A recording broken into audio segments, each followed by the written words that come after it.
Hello friends, कैसे हैं आप सब।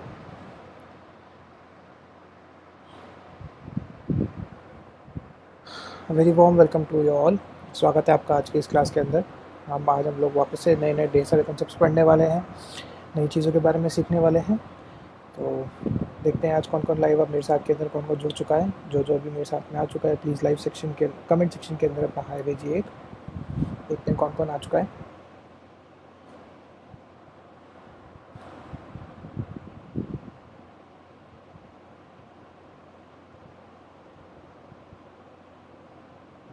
उत्कर्ष हमारे साथ में जुड़ चुके हैं, उनको अभी भी मैसेज मिला है उनका। Hello Utkarsh, how are you.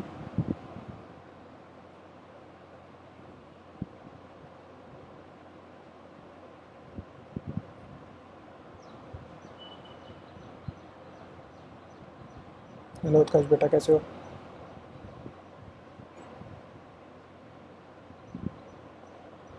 तो चलिए, आज की क्लास को हम लोग स्टार्ट करने वाले हैं बस अब कुछ ही देर के अंदर। तो स्टार्ट करने से पहले जैसे कि मैं हमेशा करता हूँ, कुछ आपके लिए छोटे छोटे पजल्स लेके आता हूँ, कुछ छोटे छोटे रिडल्स लेके आता हूँ। तो आज भी मैं आपके लिए एक छोटी सी रिडल लेके आया हूँ। एक तरीके की रिडल नहीं है, एक तरीके का मान लीजिए क्वेश्चन है या फिर कुछ भी एक तरीके का पजल है, जो कि मैं आपको दो तरीके से करना बताऊंगा। एक मैथमेटिकल तरीके से करना बताऊंगा कि कैसे किसी चीज़ को आप मैथमेटिक्स के थ्रू बहुत इजीली सॉल्व कर सकते हैं। सेकंड मैं आपको एक नॉर्मल तरीके से बताऊंगा, जैसे कि एक लेमैन, कोई भी एक नॉर्मल आदमी उस चीज़ को सोचेगा। तो मैं आपको बताता हूँ कि सबसे पहले तो पज़ल क्या है। तो आइए आपको मैं बताता हूँ।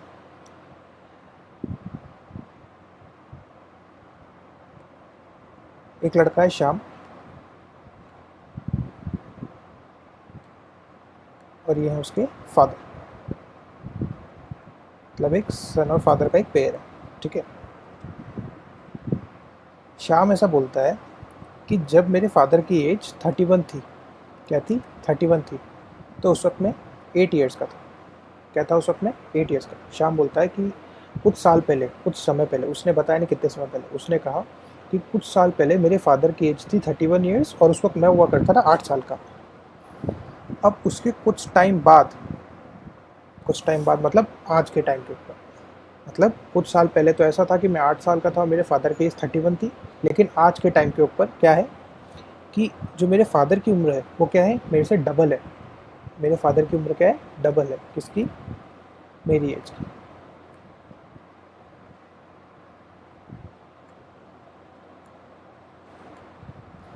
तो वो पूछ रहा है कि भाई मेरी एज क्या होगी, आप मेरे को बताओ। तो इस क्वेश्चन को आप सोचिए थोड़ा। मैं आपको दो तरीके से करना बताऊंगा इस क्वेश्चन को। क्वेश्चन मैं आपको फिर से रिपीट कर देता हूँ कि श्याम बोलता है कि कुछ साल पहले की बात है, मेरी उम्र 8 साल हुआ करती थी। उस वक्त मेरे फादर की उम्र 31 ईयर्स हुआ करती थी। लेकिन कुछ समय बाद में, मतलब आज के टाइम के ऊपर क्या हुआ कि मेरी जो एज है उससे डबल मेरे फादर की एज हो चुकी है। तो अब आपको बताना है कि मेरे फादर की एज क्या है और मेरी एज क्या है आज के टाइम। सोचिए एक बार थोड़ा, कैसे आप सोच सकते हैं। अप्रोच भी बताएंगे तो भी चलेगा कि इसको किस तरीके से सोचना चाहिए, क्या मेरे दिमाग में आ रहा है क्या नहीं आ रहा। सोच के देखिए।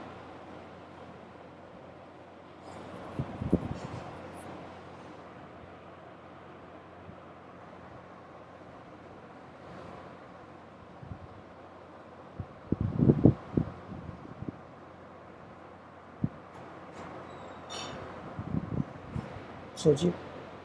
अगर किसी को इसका आंसर कुछ समझ में आ रहा है तो आप कमेंट सेक्शन के अंदर अपना आंसर डाल सकते हैं।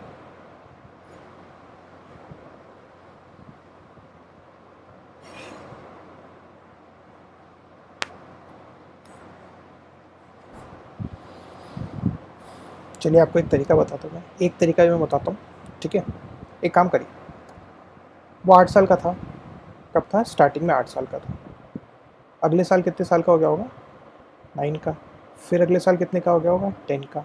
फिर अगले साल 11 का। फिर 12 का। फिर 13, 14, 15, 16, 17, 18, 19, 20, थोड़ा साइड में लिख लेता हूँ, 21, 22, 23, 25 तक लिखते हैं, 24 और 25। ठीक है। चलिए, यहाँ पे क्या था 31। जब वो 8 साल का था, जब उसके फादर कितने उम्र के थे 31 ईयर्स के। तो अब हर साल जैसे जैसे वो बड़ा हो रहा है तो वैसे वैसे उसके फादर भी तो एक एक साल बड़े होते जा रहे हैं। तो मैं हर नंबर को लिखने की जगह मैं आपको ऐसे ही बताता हूँ। आपको बस ये देखना है कि ऐसा कौन सा टाइम आया जब ये जो नंबर है, जो शाम की एज है, ये अपने फादर की आधी रह गई। मतलब अगर यहाँ पे 10 है तो क्या यहाँ पे 20 आ गया, या फिर यहाँ पे अगर 15 है तो क्या यहाँ पे एकदम से 30 आ गया। आपको बस वो मौका पकड़ना है जब ऐसा हो रहा है। ठीक है, तो आइए हम देखते हैं नंबर्स को बढ़ाते हैं आगे। 31, यहाँ पे आ जाएगा 32, यहाँ पे आ जाएगा 33, यहाँ पे 34, यहाँ 35, यहाँ आ जाएगा 36। चलिए 36 से पहले देखते हैं क्या कोई नंबर ऐसा है जिसका डबल आ रहा हो यहाँ पे। नहीं आएगा, 10 का भी नहीं आएगा, 11 का भी नहीं आएगा, 12 का भी नहीं आएगा, 13 का भी नहीं आएगा। अभी तक किसी का नहीं आ रहा। आगे और बढ़ते हैं। 37, 38, 39, 40, 41। क्या अभी तक ऐसा कोई हुआ कि ऐसा नंबर जो कि इसका डबल आ गया? 13 का डबल नहीं आ रहा, 14 का डबल भी नहीं है, 15 का भी नहीं है, 16 का भी नहीं है, 17 का भी 34 होता है, 18 का भी नहीं है, 19 का चेक करते हैं, 42, 43, 21 के लिए आ रहा है 44। अभी तक आ रहा है 20 का डबल होता है 40, लेकिन अभी आ रहा है 43। 21 का डबल होता है 42, अभी आ रहा है 44, अभी तक भी नहीं आया। 22 का डबल कितना होगा? 45, अभी आया नहीं आया। 23 का डबल कितना होगा? 46। अरे यहाँ पे आ चुका है, देखिए 23 ईयर्स का जब वो हुआ तब उसके फादर कितनी एज के हो गए? 46 के। और 23 का डबल क्या होता है? 46। मतलब आज की उम्र कितनी हो गई उसकी? 23 ईयर्स। और उसके फादर की एज कितनी हो गई? 46 ईयर्स। तो दोस्तों मैंने ये जो आपको तरीका बताया, थोड़ा लेंथी तरीका है, जहाँ पे एक कॉमन एक लेमैन सोचेगा कि यार अब कुछ समझ में नहीं आ रहा तो क्या करो, एक एक टर्म को जोड़ के रखो।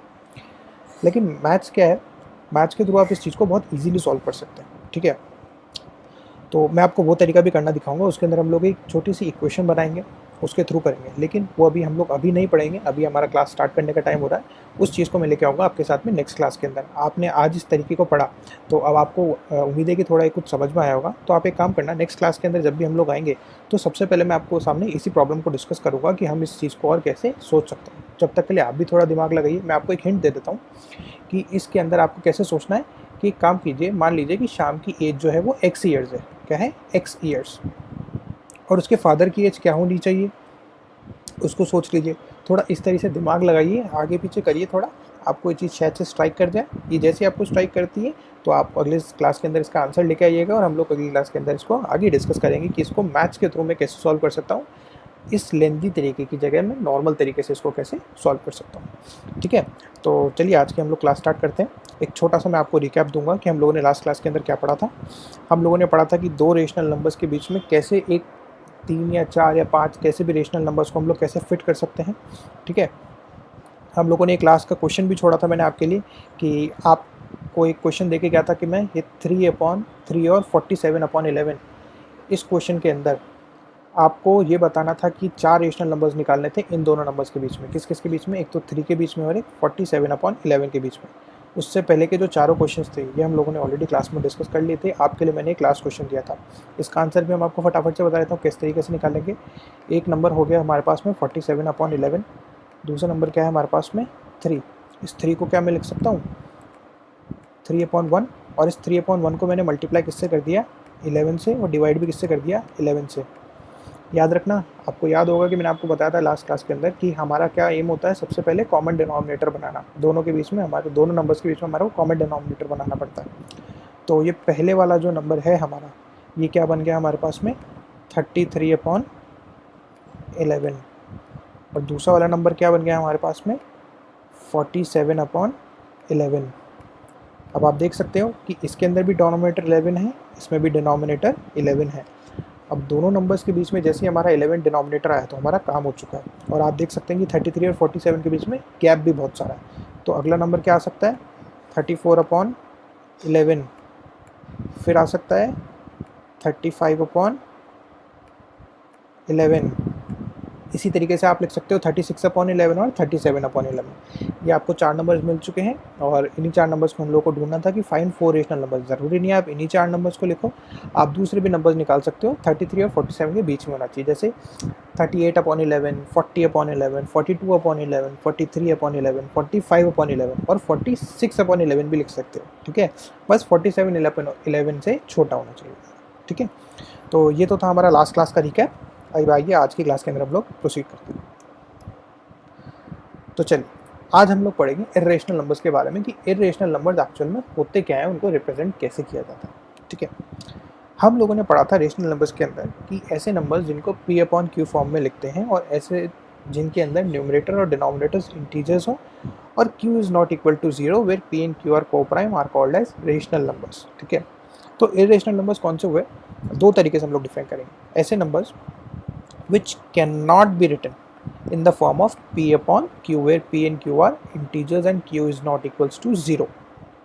ऐसे नंबर्स जिनको p अपॉन q फॉर्म में नहीं लिख सकते हैं, जहाँ पे p और q इंटीजर्स हैं, ऐसे नंबर्स को क्या कहा जाता है, इर्रेशनल नंबर्स। ठीक है, ऐसे नंबर्स को हम नहीं लिख सकते, इस चीज़ का ध्यान रखिएगा कि ऐसे नंबर्स को हम p अपॉन q फॉर्म में नहीं लिख सकते जहाँ पे p और q इंटीजर्स होंगे और q should not be equal to 0।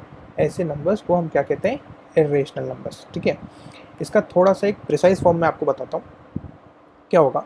जैसे कि आपको एग्जांपल देता हूँ पहले, देखिए जैसे √2 हो गया। ठीक है, अब √2 जो है, √2 मेरे पास में इर्रेशनल है, क्यों, क्योंकि इसके अंदर ये √2 जो है ये क्या इंटीजर है, नहीं है, तो ये कैसा नंबर हो गया मेरे पास में, इर्रेशनल नंबर हो गया। ऐसे ही √5, √7 और √2 + 6, भले ही इसमें 6 जो है वो रेशनल नंबर है, लेकिन ये पूरा नंबर मिला के rational plus irrational, rational number plus irrational number is always equals to irrational number. इस चीज़ को याद रखिएगा। ठीक है, तो ये नंबर भी हमारा कैसा हो गया, इर्रेशनल नंबर हो गया। ठीक है, अब मैं आपको बताता हूँ इसको एक और डिफाइन करने का तरीका। वो क्या होता है, आपने जैसे पढ़ा था रेशनल नंबर्स के अंदर डेसिमल फॉर्म में, आपको याद है हम लोगों ने डेसिमल फॉर्म में रेशनल नंबर्स को पढ़ा था कि ऐसे नंबर्स जिनका कि टर्मिनेटिंग, या तो टर्मिनेटिंग एक्सपेंशन होता है, कैसा होता है, या तो टर्मिनेटिंग होता है, या फिर अगर नॉन टर्मिनेटिंग है, मैं आपको शॉर्ट फॉर्म में दिखा रहा हूँ, या तो टर्मिनेटिंग होता है या फिर नॉन टर्मिनेटिंग एंड रिपीटिंग। ऐसे नंबर्स को क्या कहा था हम लोगों ने, रेशनल नंबर्स कहा था। याद आया थोड़ा आपको कि ऐसे नंबर्स जो कि डेसिमल के बाद में या तो ख़त्म हो जाते हैं, और अगर ख़त्म भी नहीं होते हैं तो या तो एक पॉइंट के उनके अंदर जो ख़त्म नहीं हो रहे, तो या तो कोई एक फिक्स पैटर्न उसके अंदर रिपीट होने लग जाता है, जैसे 1 2 1 2 1 2 1 2 1 2 चले जा रहा है, तो ऐसे नंबर्स को क्या कहते थे हम लोग, रेशनल नंबर्स। तो इर्रेशनल नंबर्स में क्या होता है, दो चीज़ें देखते हैं। एक तो देखेंगे हम लोग कि पैटर्न कभी ख़त्म नहीं होना चाहिए, तो एक तो क्या होना चाहिए, ये नॉन टर्मिनेटिंग होना चाहिए। क्या होना चाहिए, नॉन टर्मिनेटिंग, पहली कंडीशन वो नॉन टर्मिनेटिंग होनी चाहिए। सेकंड कंडीशन क्या होगी, वो नॉन रिपीटिंग भी होना चाहिए। ऐसे नंबर्स जो कि रिपीट भी नहीं कर रहे हैं, कैसे, मैं आपको दिखाता हूँ, एक सेकंड। ये देखिए, irrational numbers represent those numbers which can be written in the decimal form, gives a non-terminating and non-repeating expansion। कैसा expansion, non-terminating और non-repeating। अब इसका मतलब क्या हुआ, सबसे पहले नॉन टर्मिनेटिंग तो हम लोगों ने पहले पढ़ा था, ऐसा नंबर जो कि डेसिमल के बाद में रुकता नहीं है। क्या होता है, जैसे 7.1 1 2 3 4 5 6 7, ये चलता जा रहा है चलता जा रहा है चलता जा रहा है, ये कैसा हो गया, नॉन टर्मिनेटिंग नंबर हो गया, जो कि डेसिमल के बाद में ख़त्म नहीं हो रहा है, नॉन टर्मिनेटिंग, जो टर्मिनेट नहीं होता। सेकंड एक्सप्रेशन, सेकंड टर्म क्या है मेरे पास में, नॉन रिपीटिंग। नॉन रिपीटिंग का मतलब क्या हो गया, ऐसा एक्सपेंशन जिसके अंदर जो पैटर्न है वो रिपीट नहीं हो रहा है। जैसे आप लोगों ने देखा था रेशनल नंबर्स में क्या था, 3 पॉइंट मैंने लिख रखा है 1 2 1 2 1 2, तो जिसके अंदर आप ये देख सकते थे कि बार बार 1 2 जो है ये रिपीट हो रहा था, तो ये नंबर्स तो कौन से हो गए थे, रेशनल नंबर्स। लेकिन हमारे को इर्रेशनल नंबर्स में क्या प्रॉपर्टी होती है कि वो नॉन रिपीटिंग एक्सपेंशन हो चाहिए। इसका मतलब जो नंबर्स हैं वो रिपीट नहीं करने चाहिए, एक तरीके से वो जो फिक्स ब्लॉक होगा वो रिपीट नहीं करेगा। जैसे आप देख सकते हो उसमें ये क्या सीरीज दे रखी है, 1 1 2 3 4 5 6 7। अब इसमें ऐसा आपको कोई नंबर नहीं है जो कि रिपीट हो रहा हो, या फिर एक ऐसी कोई सी भी पैटर्न नहीं है जो कि रिपीट हो रहा हो। आपको मैं एग्जांपल्स दूंगा, उससे आपको थोड़ी और क्लियर होगी ये चीज़, ठीक है। जैसे कि मैंने एक और एग्जांपल दिया आपको, 3.10, फिर मैंने लिख दिया 100, और फिर मैंने लिख दिया 100, और इसको मैं आगे बढ़ाता जा रहा हूँ, ठीक है।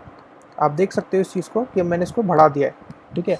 तो अब देखो, पहले तो 10 आया था, 10, फिर 100 आ गया, फिर 100 आ गया। तो इसके अंदर आपको ये चीज़ ध्यान रखनी है कि ये देखिए, इसके अंदर ये रिपीट नहीं हो रहा है। अगर ये रिपीट हो रहा हो तो कैसा पैटर्न चलता है, 10, फिर वापस 10, फिर वापस 10, फिर वापस 10, रिपीटेड फॉर्म उसको कहते हैं। लेकिन यहाँ पे नंबर्स चेंज हो रहे हैं। यहाँ पे पहले 10 था, फिर 100 आ गया, फिर 1000 आ गया, ठीक है। पहले एक जीरो वाली टर्म थी 10, फिर 2 0 आ गए, 100, फिर 100। तो ये रिपीटेड नहीं है, ये नॉन रिपीटिंग टर्म है। तो ऐसे नंबर्स को क्या कहा हम लोगों ने, इरेशनल नंबर्स। क्या कहा हम लोगों ने, इरेशनल नंबर्स, जो कि देखिए ना तो ख़त्म हो रहा है, ख़त्म नहीं हो रहा तो मतलब क्या है, नॉन टर्मिनेटिंग, और रिपीट भी नहीं हो रहा मतलब नॉन रिपीटिंग। और नॉन टर्मिनेटिंग और नॉन रिपीटिंग एक्सपेंशन को हम लोगों ने क्या कहा है, इरेशनल नंबर्स का है, ठीक है। तो आई होप आपको ये चीज़ समझ में आई होगी। अगर आपको अभी किसी को भी कोई भी इसके अंदर डाउट है तो आप कमेंट सेक्शन के अंदर आप मेरे से पूछ सकते हैं, मैं वापस से इस चीज़ को रिपीट कर सकता हूँ। 30 सेकंड्स का टाइम देता हूँ इसको डाइजेस्ट करने के लिए, कि एक बार इसको वापस से देखिए, क्योंकि आगे इसको जब तक देखोगे नहीं, आगे की चीज़ें समझ में नहीं आएगी। तो एक बार आप इसको देखिए, 30 सेकंड्स का टाइम देता हूँ मैं आपको।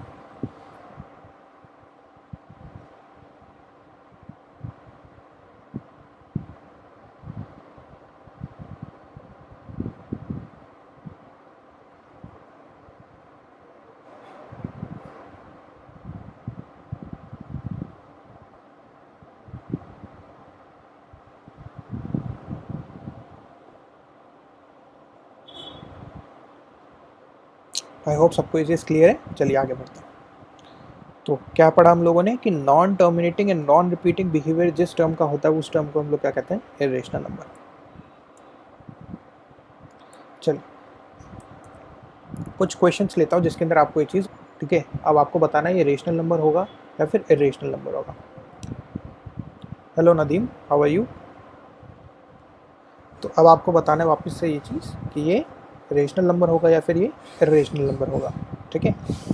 तो अब आप देखिए, इसके अंदर हम लोगों ने इरेशनल नंबर के लिए क्या पढ़ा था, इरेशनल नंबर के लिए कि ना तो वो टर्मिनेट होना चाहिए, non terminating and non repeating. Short form में लिख रहा हूँ मैं एन और एन आर, इसका मतलब non terminating and non repeating.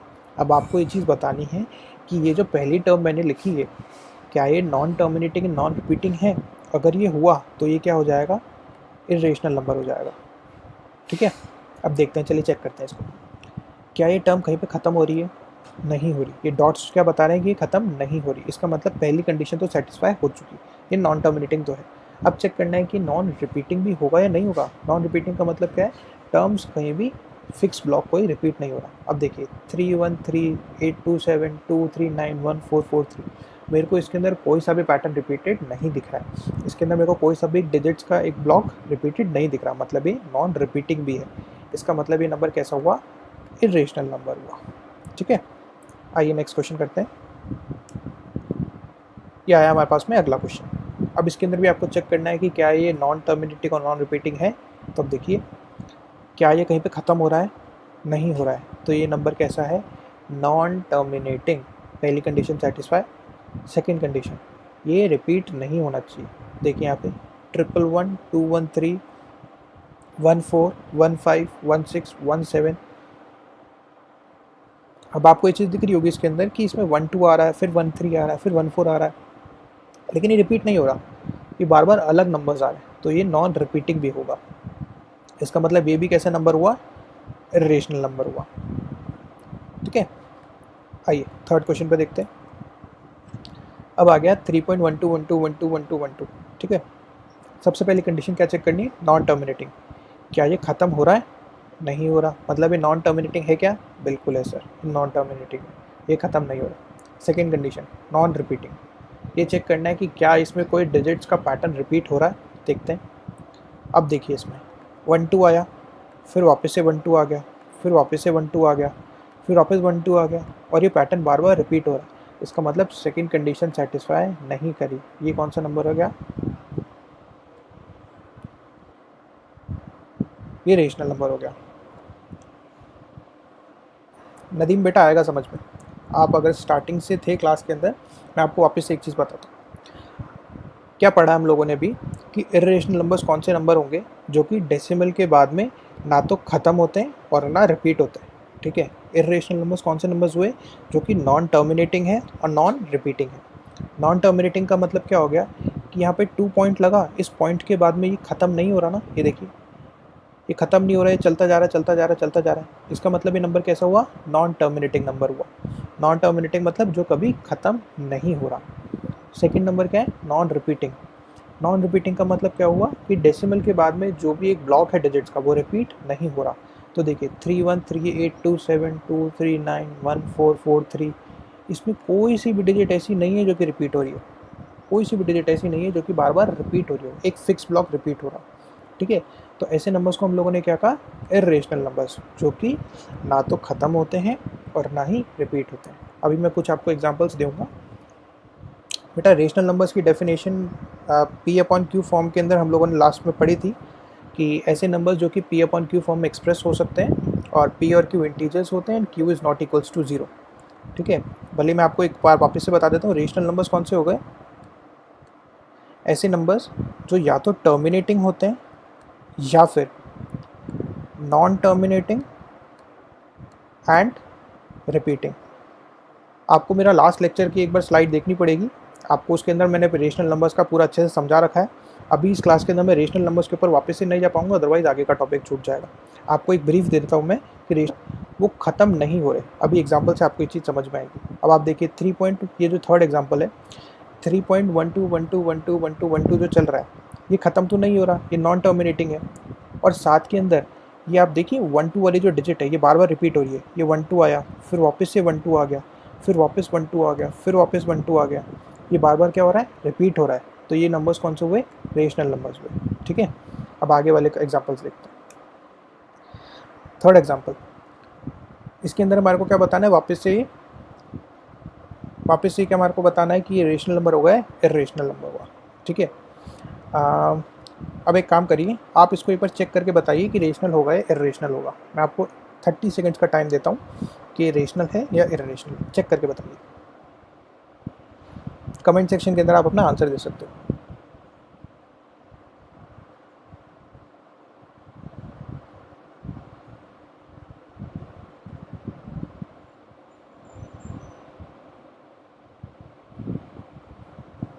Very good. देखिए ये बिल्कुल नॉन टर्मिनेटिंग है, नॉन रिपीटिंग है, एकदम सही बोला आपने। ठीक है, अब आप देखिए इसको, ये ना तो ख़त्म हो रहा है कहीं पे भी, टर्मिनेट नहीं हो रहा, और इसके अंदर देखिए पहले 1 0 आया, फिर 1 0 0 आया। वेरी गुड, ये इर्रेशनल नंबर है। ये क्या है? इर्रेशनल नंबर है। ठीक है, अब इसमें पहले 1 0 आया, फिर 1 0 0 आया, फिर 1 0 0 आया। तो ये नंबर कैसा हो गया हमारे पास में? इर्रेशनल नंबर हो गया, जिसके अंदर ना तो टर्मिनेट हो रहा है और ना रिपीट हो रहा है। आइए अगला क्वेश्चन देखते हैं। बेटा इस वाले क्वेश्चन को बताओ कि ये टर्मिनेटिंग होगा या ये नॉन टर्मिनेटिंग होगा। चेक करके बताओ कि रेशनल नंबर या इरेशनल नंबर में से क्या होगा।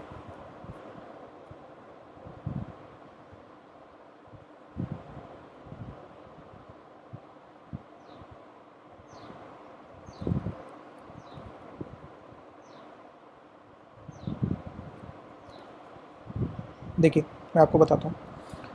सबसे पहले तो आप ये देखिए ख़त्म नहीं हो रहा।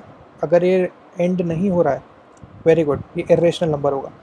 ये ख़त्म नहीं हो रहा मतलब ये नॉन टर्मिनेटिंग है, और ये रिपीट भी नहीं हो रहा। पहले 1 4 आया, फिर 1 4 4, फिर 1 4 तो ये कैसा हो गया? Non terminating and non repeating, ये इरेशनल नंबर होगा। अगला एग्जाम्पल देखिए, इस वाले का देख के बताओ मेरे को ये क्या होगा। ये इरेशनल नंबर होगा या नॉन या फिर रेशनल नंबर होगा? चेक करके बताओ।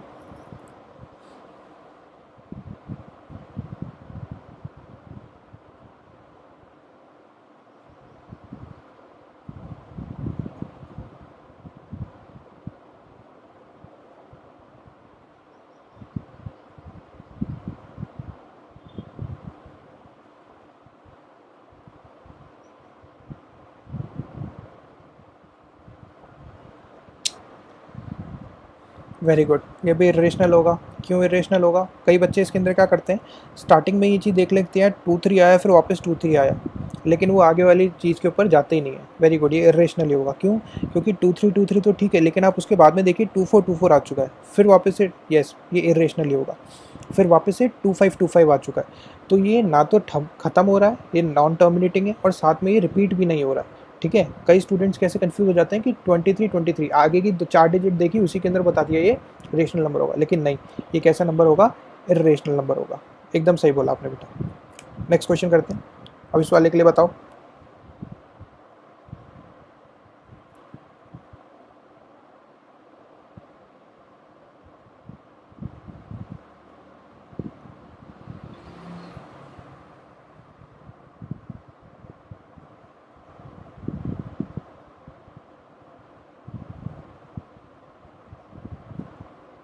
ये वाला क्वेश्चन देख के बताओ। 23.2133 ये बताओ मेरे को, रेशनल होगा इरेशनल होगा?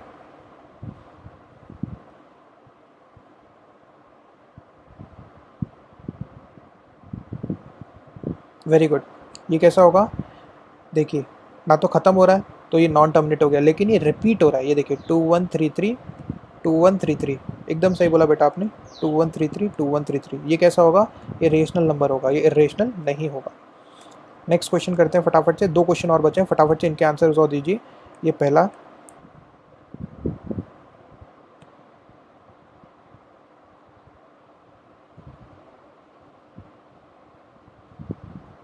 हाँ बेटा आपने बता दिया, मैं लास्ट के 2 क्वेश्चन की बात कर रहा हूँ, इन दोनों क्वेश्चन की बात कर रहा हूँ।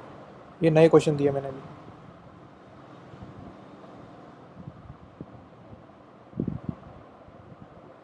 ये देखिए इसके अंदर आपको क्या दिख रहा है?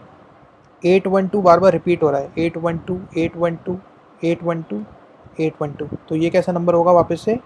ये होगा रेशनल नंबर, इसके अंदर रिपीटिशन हो रहा है। और लास्ट नंबर देखिए, इसके अंदर क्या दिख रहा है आपको?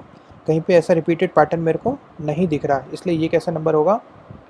Irrational number. हेलो अंकित।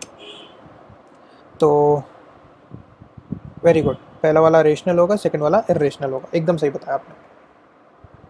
ठीक है, चलिए अब हम आगे बढ़ते हैं। अभी आप लोगों को ये चीज़ तो समझ में अच्छे से आ चुकी है कि रेशनल नंबर्स और इरेशनल नंबर्स को कैसे आइडेंटिफाई करते हैं।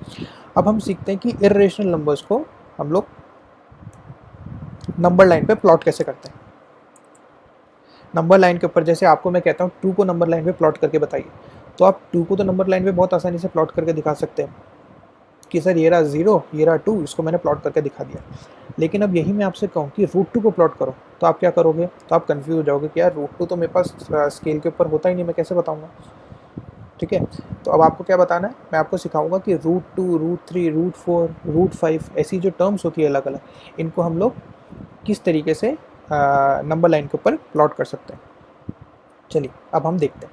जैसे मैं आपको एग्जांपल के तौर पे बताऊंगा कि √2 को कैसे प्लॉट करेंगे। ठीक है, तो इसके अंदर हम लोग एक थ्योरम काम में लेंगे। कौन सी थ्योरम? पाइथागोरस थ्योरम, जो आप लोगों ने शायद से पढ़ी होगी। वो क्या होती है कि किसी भी राइट एंगल ट्राइंगल के अंदर, किसी भी राइट एंगल ट्राइंगल के अंदर आपने ये चीज़ देखी होगी कि इसको तो कहते हैं परपेंडिकुलर, इसको हम लोग कहते हैं बेस, और इसको हम लोग कहते हैं हाइपोटेनस।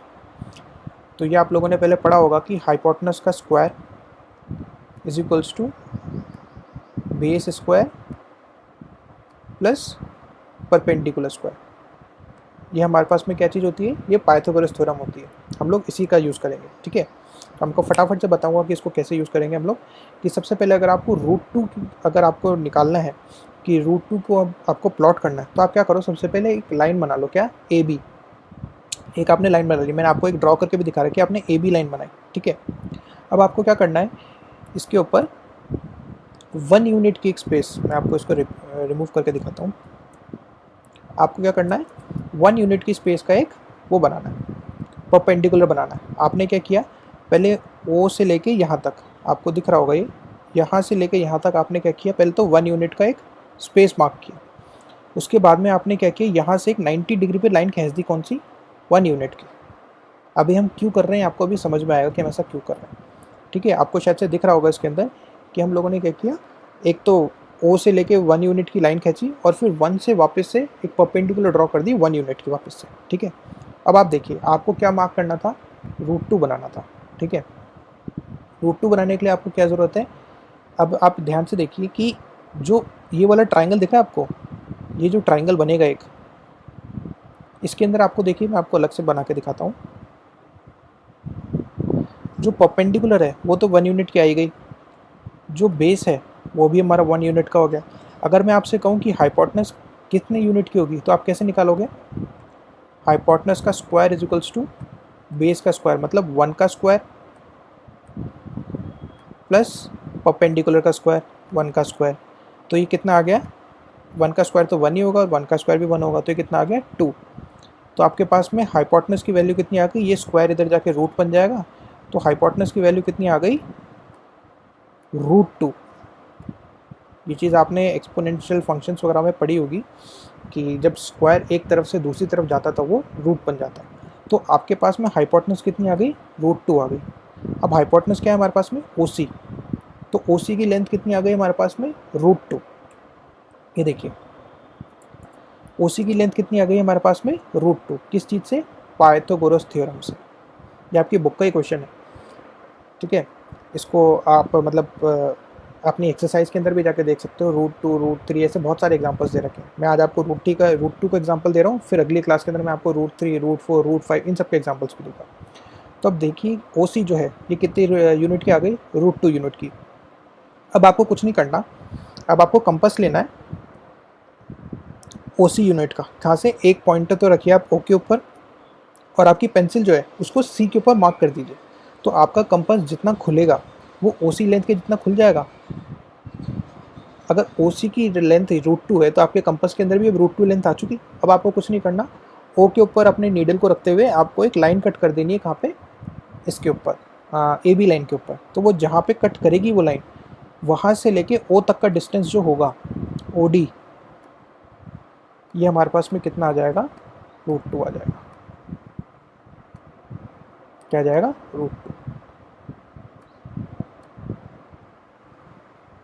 ठीक है। तो ऐसे आप लोगों ने क्या मार्क कर लिया, √2 लेंथ को आपने मार्क करना सीख लिया, कैसे, कहाँ पे, एक लाइन सेगमेंट के ऊपर, AB लाइन के ऊपर हम लोगों ने मार्क कर लिया किसको, √2 को। आप इसको अभी जाके भले एक बार चेक करके देखिए कि आप इसको, आपको समझ में आया नहीं आया, आप इसको एक बार एक नंबर लाइन के ऊपर प्लॉट करके देखिए, बहुत आसानी से प्लॉट हो जाएगा, ठीक है। तो ये तो हम लोगों ने सीख लिया √2 का। अब बेटा अगली क्लास जब होगी हमारी तब हम लोग सीखेंगे कि √3 को कैसे प्लॉट करना है, √4 को, √5 को, और उसके 1 या 2 क्लासेस बाद में हम लोग सीखेंगे किसी भी नंबर को कैसे प्लॉट करना है। क्योंकि आप इसको जब देखोगे अपनी बुक के अंदर भी आप देखोगे तो एक स्पायरल शेप के अंदर बहुत बड़ा एक सर्किल बनता है, स्पायरल शेप के अंदर, ठीक है। उस चीज़ को हम लोग आगे पढ़ेंगे। तो आज के लिए हमारा टॉपिक बस यहीं तक का था कि हमारे को एक इरेशनल नंबर को नंबर लाइन पे कैसे प्लॉट करते हैं वो सीखना था। इसको हम लोगों ने आज देखा। आई होप आपको आज का ये लेक्चर पसंद आया होगा और इसके अंदर जो हम लोगों ने कॉन्सेप्ट सीखे वो भी आपको पसंद आए होंगे। अगर आपसे कोई कॉन्सेप्ट मिस हो गया हो या आप क्लास के अंदर बाद में आए हो तो आप वापस से इस लेक्चर को वापस से रिप्ले कर सकते हो और वापस से इसको देख सकते हो। इसको हम लोग आगे पढ़ेंगे। तो आज के लिए हमारा टॉपिक बस यहीं तक का था कि हमारे को एक इरेशनल नंबर को नंबर लाइन पे कैसे प्लॉट करते हैं वो सीखना था। इसको हम लोगों ने आज देखा। आई होप आपको आज का ये लेक्चर पसंद आया होगा और इसके अंदर जो हम लोगों ने कॉन्सेप्ट सीखे वो भी आपको पसंद आए होंगे। अगर आपसे कोई कॉन्सेप्ट मिस हो गया हो या आप क्लास के अंदर बाद में आए हो तो आप वापस से इस लेक्चर को वापस से रिप्ले कर सकते हो और वापस से इसको देख सकते हो, ठीक है। तो आज के लिए दोस्तों इतना ही। अब हम लोग हमारी एक दिन नेक्स्ट क्लास के अंदर मिलेंगे जिसके अंदर हम लोग पढ़ेंगे इसके आगे के topic. So thank you very much. हम मिलते हैं हम लोग हमारी नेक्स्ट क्लास के अंदर। Thank you.